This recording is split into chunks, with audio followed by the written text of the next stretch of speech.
আসসালামু আলাইকুম, স্বাগতম সবাইকে। আজকের আয়োজনে নিয়ে এসেছি কাঁচা কলা দিয়ে কাতলা মাছের ঝোল রেসিপি। কাঁচা কলা দিয়ে মাছের ঝোল খুবই টেস্টি, মজাদার হয়। বিশেষ করে এই গরমের দিনে রান্নাটি খুবই সহজ, কমন একটি রান্না। কম বেশি সকলেই এই রান্না করতে পারে। আমি যেভাবে রান্না করছি সেই রেসিপিটি আপনাদের সাথে শেয়ার করছি।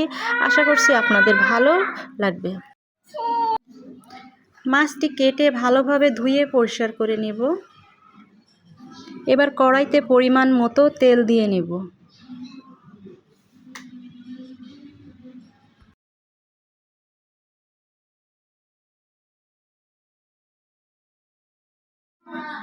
তেল গরম হয়ে গেলে পেঁয়াজ, কাঁচামরিচ দিয়ে দেব।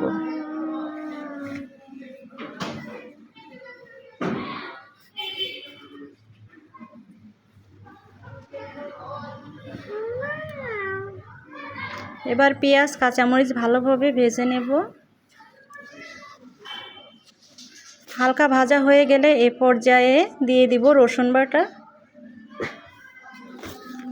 জিরা বাটা,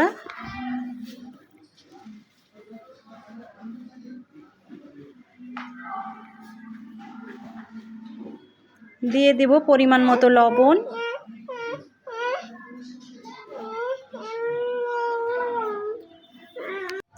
এক চামচ হলুদ দিয়ে দিব,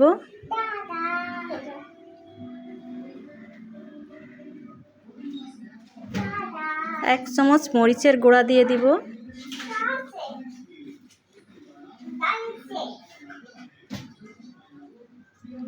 এবার উপকরণগুলি সব দিয়ে ভালোভাবে নাড়তে থাকব। দেখতে হবে যেন কড়াইতে না লেগে যায়, পোড়া না লাগে।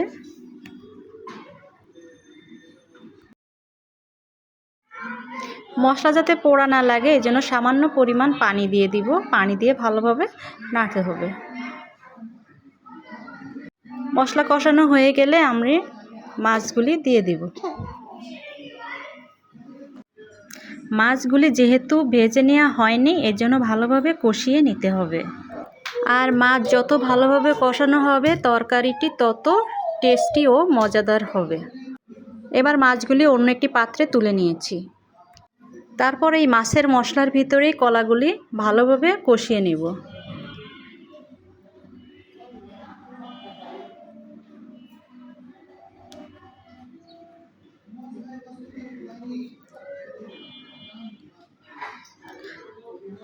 কলাগুলি ভালোভাবে নাড়তে হবে, নিচে যেন পোড়া না লাগে।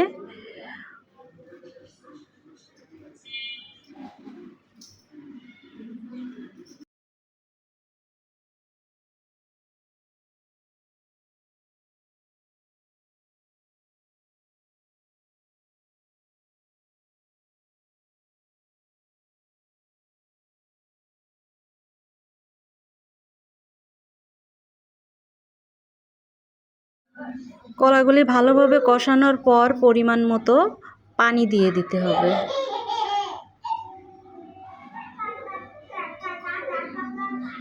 তরকারিতে যতটুকু পানি লাগে আমি একবারে পানিটুকু দিয়ে দেব।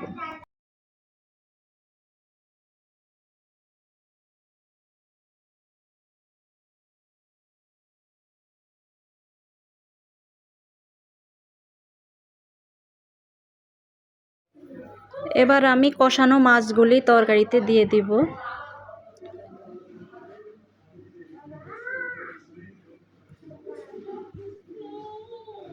তরকারিতে দেওয়ার পরে ভালোভাবে নেড়ে দিতে হবে।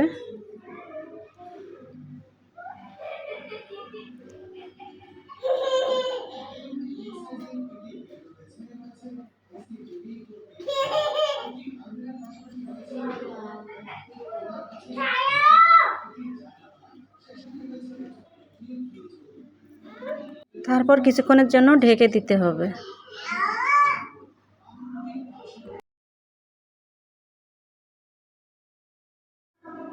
এ পর্যায়ে তরকারি হয়ে গিয়েছে।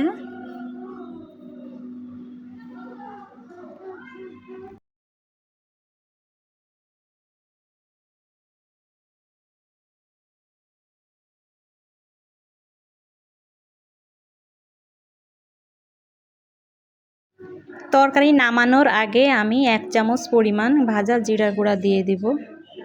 ভাজা জিরা গুঁড়া দিলে তরকারিটি অনেক মজাদার হয়। কাঁচা কলা দিয়ে মাছের ঝোল তরকারি রান্না করা হয়ে গিয়েছে। এখন আমি নামিয়ে পরিবেশন করব। তৈরি হয়ে গেল দারুণ সুস্বাদু ও মজাদার কাঁচা কলা ও মাছের ঝোল তরকারি। সাদা ভাত দিয়ে এই তরকারি খেতে ভীষণ ভালো লাগে। আশা করি আমার এই কাঁচা কলা দিয়ে কাতলা মাছের ঝোল রেসিপিটি আপনাদের কাছেও খুব ভালো লাগবে। আজকের মতো এখানে বিদায়। আল্লাহ হাফেজ।